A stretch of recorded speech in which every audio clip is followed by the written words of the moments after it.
हरिओम तत्सत। जन्म कुंडली विश्लेषण।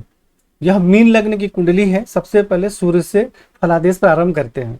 सूर्य इस कुंडली में षष्ठ भाव के स्वामी होते हैं। शत्रु पक्ष के, नौकरी के, कर्ज के, ननिहाल पक्ष के, और यह एकादश भाव में शनि के साथ विराजमान है और केतु के साथ विराजमान है और इस पर राहु की दृष्टि है। तो सूर्य जो है, राहु, केतु और शनि, यह तीनों ही सूर्य के शत्रु हैं और सूर्य से शत्रुता करते हैं।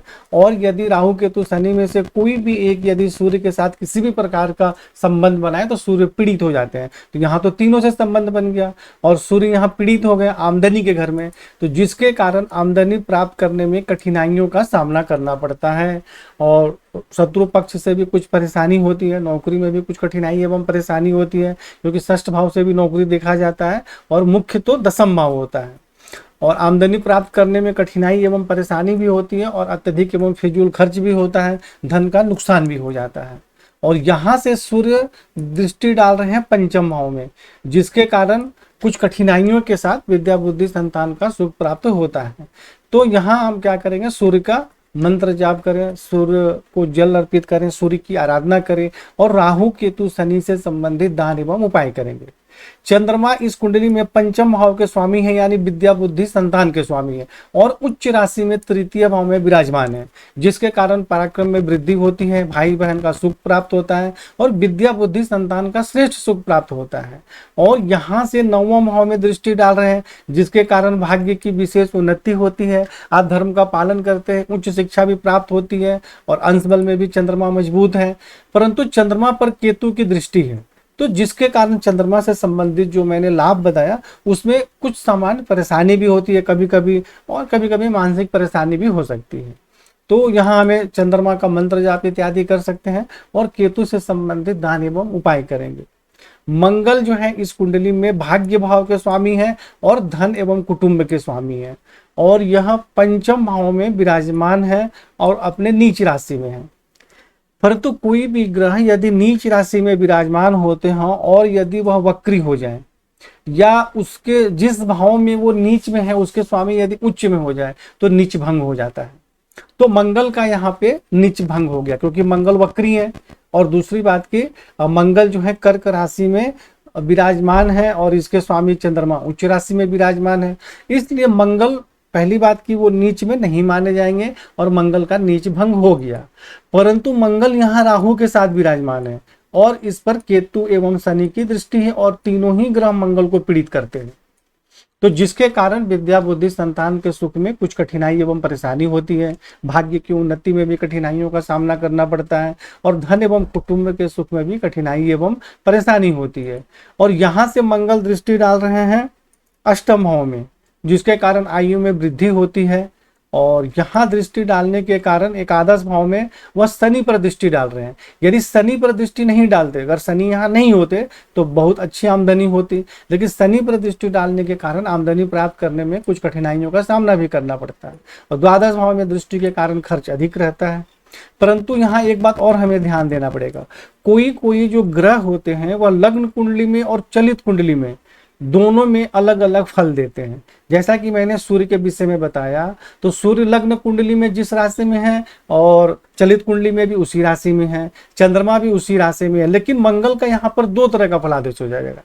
लग्न कुंडली में तो मंगल नीच राशि में थे, नीच भंग हो गया, राहु केतु शनि से पीड़ित हो गए, लेकिन चलित कुंडली में देखिए मंगल के सामने प्लस लिखा हुआ है। तो हमें लग्न कुंडली और चलित कुंडली दोनों के फलादेश को मिलाकर देखना चाहिए। यदि कहीं भी कोई परेशानी का योग है तो हमें उसका उपाय करना चाहिए। अब मंगल यहाँ पे षष्ठ भाव में विराजमान हो जाएंगे, तो लग्न कुंडली में तो मंगल राहु केतु शनि से पीड़ित है, परंतु चलित कुंडली में मंगल राहु केतु शनि से पीड़ित नहीं है, लेकिन ये षष्ठ भाव में चले गए।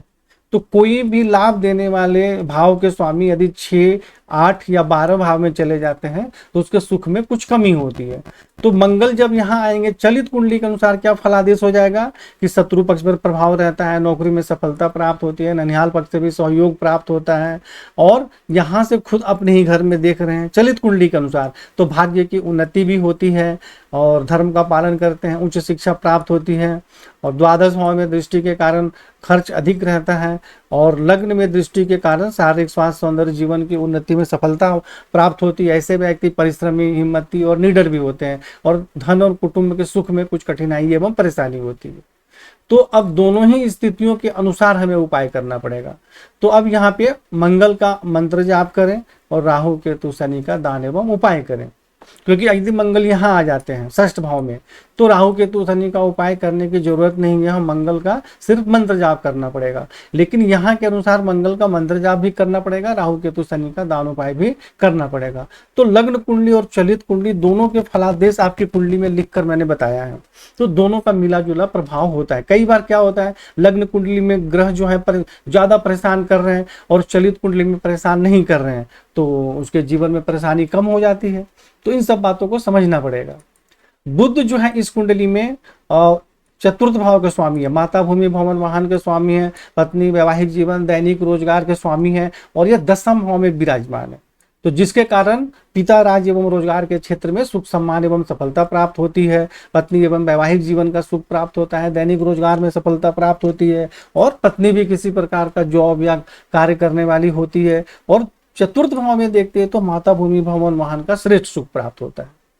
अब यहाँ पे भी बुध जो है, देखिए बुध के सामने प्लस लिखा हुआ है, लेकिन लग्न कुंडली में तो बुध अच्छा फल दे रहे हैं और चलित कुंडली में बुध आ जा रहे हैं एकादश भाव में, तो यहाँ भी आने के कारण अच्छा ही फल देंगे। यहाँ पर भी आने के कारण आमदनी के क्षेत्र में सफलता प्राप्त होती है, पत्नी के माध्यम से भी आमदनी होती है, माता, भूमि, भवन, वाहन का सुख प्राप्त होता है। यानी लग्न कुंडली और चलित कुंडली दोनों में ही बुध अच्छा ही फल दे रहे हैं, कहीं भी किसी प्रकार की परेशानी का योग नहीं बना रहे हैं। परंतु बुध 28 अंश के हैं, देखिए अंश बल में बिल्कुल कमजोर है, स्थान बल में तो ठीक है, अंश बल में बिल्कुल कमजोर है, जिसके कारण बुध जो लाभ दे रहे हैं उसका पूर्ण और श्रेष्ठ लाभ प्राप्त नहीं हो पाता है। इसलिए बुध को प्रबल करना जरूरी है। गुरु जो है वो लग्नेश है और दसम भाव के स्वामी है, पिता, राज, रोजगार के स्वामी है, स्वास्थ्य, जीवन में उन्नति के स्वामी है और ये द्वादश भाव में चले गए। तो द्वादश भाव में वह भी शनि के घर में चले गए, तो द्वादश घर में जाने के कारण पिता, राज्य, रोजगार, शारीरिक स्वास्थ्य, जीवन की उन्नति में कुछ कठिनाइयों के साथ सफलता प्राप्त होती है। और ऐसे व्यक्ति जन्म स्थान से दूर निवास करें या जन्म स्थान के दूर या बाहरी स्थानों के संपर्क से भी जीवन में उन्नति होती है। यहाँ से गुरु दृष्टि डालेंगे चतुर्थ भाव में, जिसके कारण माता, भूमि, भवन, वाहन का सुख प्राप्त होता है। षष्ठ भाव में दृष्टि के कारण नौकरी में सफलता प्राप्त होती है, शत्रु पक्ष पर प्रभाव रहता है, ननिहाल पक्ष से भी सहयोग प्राप्त होता है और अष्टम भाव में दृष्टि के कारण आयु में वृद्धि होती है। और चलित कुंडली में जो गुरु है वह खुद के घर में चले जा रहे हैं, तो चलित कुंडली में और भी अच्छा फल दे रहे हैं। यहाँ पे गुरु किसी ग्रह से पीड़ित नहीं है, इसलिए लाभ में कुछ कमी होती है लेकिन परेशानी नहीं होती है। तो लग्न में विराजमान होने के कारण शारीरिक स्वास्थ्य, सौंदर्य, सम्मान, प्रतिष्ठा में वृद्धि होती है, विद्या, बुद्धि, संतान का श्रेष्ठ सुख प्राप्त होता है और पत्नी, वैवाहिक जीवन का सुख प्राप्त होता है, भाग्य की उन्नति होती है, धर्म का पालन करते हैं। तो यहाँ पर जो है चलित कुंडली के अनुसार बहुत ही अच्छा फल दे रहे हैं। तो यहाँ हमें, जैसे कि मैंने पहले बताया कि लग्न कुंडली और चलित कुंडली दोनों का फलादेश देखना चाहिए। तो चलित कुंडली में जैसे कि कुछ सुख में कमी कर रहे हैं, तो इसलिए हमें गुरु का मंत्र जाप इत्यादि करना चाहिए, जिससे कि हमें श्रेष्ठ लाभ प्राप्त हो सके। शुक्र जो है इस कुंडली में तृतीय भाव के स्वामी है और अष्टम भाव के स्वामी है। तो मीन लग्न की कुंडली में जो है शुक्र को अकारक माना जाता है तो ये पराक्रम के स्वामी और आयु के स्वामी, लेकिन इनको अकारक माना जाता है, जबकि आयु के लिए इनको कारक माना जाता है। ये तृतीय भाव स्वामी और अष्टम भाव के स्वामी मजबूत रहेंगे तो आयु में वृद्धि होती है, लेकिन स्वास्थ्य के लिए या और कई क्षेत्रों में इनको अकारक माना जाता है। तो शुक्र जो है यहाँ दसम भाव में विराजमान है, तो जिसके कारण पराक्रम में वृद्धि होती है, आयु में भी वृद्धि होती है, परंतु पिता, राज, रोजगार के क्षेत्र में कुछ कठिनाइयों के साथ सफलता प्राप्त होती है।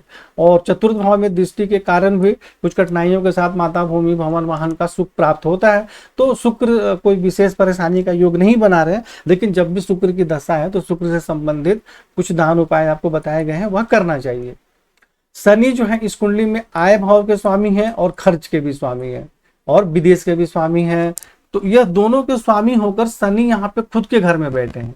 अब यहाँ पे आपको सावधानी पूर्वक मैं जो फलादेश बता रहा हूँ उसे समझने की जरूरत है। अब मान लीजिए हम सूर्य यहाँ नहीं है और केतु भी यहाँ को छोड़ दीजिए और ये मंगल को भी छोड़ दीजिए, राहु को भी छोड़ दीजिए, हम सिर्फ शनि का पहले फलादेश देखते हैं। यदि शनि अकेले यहाँ होंगे तो क्या करेंगे? तो शनि यदि यहाँ अकेले होंगे तो ऐसे व्यक्ति को आमदनी बहुत अच्छी होती है, और बाहरी स्थानों के संपर्क से भी आमदनी होती है, खर्च भी अधिक होता है, और कई बार अचानक लाभ भी प्राप्त होता है। लग्न में दृष्टि डालने के कारण शारीरिक स्वास्थ्य सौंदर्य जीवन की उन्नति में कुछ कठिनाई एवं परेशानी होती है, और पंचम भाव में दृष्टि के कारण विद्या बुद्धि संतान के सुख में कठिनाई एवं परेशानी होती है, और अष्टम भाव में दृष्टि के कारण आयु में वृद्धि होती है। तो इस प्रकार शनि अकेले उनका लाभ हानि है। परंतु यहाँ पे शनि किसके साथ योग बना रहे हैं, हमें यह भी देखना पड़ेगा। तो पहली बात कि शनि तो सूर्य के साथ विराजमान है, शनि सूर्य को पीड़ित कर रहे हैं, तो जिसके कारण अगर आप किसी व्यक्ति को अपने घर में बुला लेंगे और उसको मारेंगे तो क्या होगा, आपके घर में परेशानी होगी। तो शनि सूर्य के साथ बैठने के कारण जो आमदनी का श्रेष्ठ योग बन रहा था उसमें परेशानी का योग बन जाता है, और धन से संबंधित नुकसान का भी योग बन जाता है। और शनि जो है केतु के साथ बैठे हैं, इस पर राहु की भी दृष्टि है और मंगल की भी दृष्टि है। अब मंगल जो शनि जो है वो सूर्य को पीड़ित करते हैं, और शनि को जो है राहु केतु और मंगल पीड़ित करते हैं। तो इस प्रकार जो ये एकादश भाव जो है यह पूरी तरीके से पीड़ित हो गया, और शनि भी पीड़ित हो गए, तो जिसके कारण आमदनी प्राप्त करने में कठिनाइयों का सामना करना पड़ता है। कई बार व्यक्ति को धन से संबंधित ज्यादा नुकसान भी हो जाता है। तो ऐसी स्थिति में आपको शनि का तो हमें मंत्र जाप करना पड़ेगा, और हमें सूर्य की भी आराधना करनी पड़ेगी, क्योंकि शनि सूर्य को पीड़ित कर रहे हैं, और राहु केतु मंगल से संबंधित जो उपाय बताए गए हैं वह भी आपको करना पड़ेगा। और सबसे मुख्य बात, यह जो धन से संबंधित या आमदनी से संबंधित जो परेशानी का योग बन रहा है, तो इसका सिर्फ ग्रहों के उपाय करने से समाधान नहीं होगा। ऐसे व्यक्ति को लक्ष्मी मंत्र का जाप एवं अनुष्ठान लंबे समय तक करना पड़ता है, इस बात को ध्यान रखें। उसके बाद राहु के विषय में देखते हैं। राहु जो है पंचम भाव में मंगल के साथ विराजमान है, तो जिसके कारण विद्या बुद्धि संतान भाग्य की उन्नति धन एवं कुटुंब के सुख में कठिनाई एवं परेशानी होती है। नौवां भाव में दृष्टि के कारण भाग्य की उन्नति में कठिनाइयों का सामना करना पड़ता है, और यहाँ दृष्टि डालने के कारण जो है आमदनी प्राप्त करने में कठिनाई एवं परेशानी होती है। शत्रु पक्ष से भी कुछ परेशानी होती है, क्योंकि शत्रु भाव के स्वामी जो सूर्य है वह यहाँ पर राहु से पीड़ित हो रहे हैं, और धन से संबंधित नुकसान भी होता है। लग्न में दृष्टि के कारण शारीरिक स्वास्थ्य सौंदर्य जीवन की उन्नति में कठिनाई एवं परेशानी होती है। तो राहु से संबंधित दान एवं उपाय करना है। राहु से संबंधित, राहु केतु शनि से संबंधित रत्न बिल्कुल भी धारण नहीं करना है किसी भी कीमत पर। केतु यहाँ विराजमान है शनि और सूर्य के साथ, तो यहाँ भी आमदनी प्राप्त करने में कठिनाई एवं परेशानी होती है, धन का नुकसान होता है, और पैर में चोट इत्यादि भी लगने की संभावना बन जाती है। और तृतीय भाव में दृष्टि के कारण पराक्रम में तो वृद्धि होती है, लेकिन चंद्रमा पर दृष्टि के कारण विद्या बुद्धि संतान के सुख में कुछ परेशानी भी हो जाती है, कभी कभी भाई बहन से मतभेद भी हो जाता है। और पंचम भाव में दृष्टि के कारण विद्या बुद्धि संतान के सुख में कठिनाई एवं परेशानी होती है। और सप्तम भाव में दृष्टि के कारण कुछ कठिनाइयों के साथ पत्नी एवं वैवाहिक जीवन का सुख प्राप्त होता है। कुंडली में आपके सभी ग्रहों का फलादेश विस्तार से बताया गया है, और यहाँ भी मैंने आपको समझा दिया है। तो आप इस वीडियो को भी देखें, उस कुंडली का भी अध्ययन करें, और उसके बाद आप फोन करके विस्तार से हमसे चर्चा करें। जो आपको नहीं समझ में आएगी या जो भी आपके और भी प्रश्न होंगे उनके विषय में भी आपको समझाया जाएगा। हरि ओम तत्सत।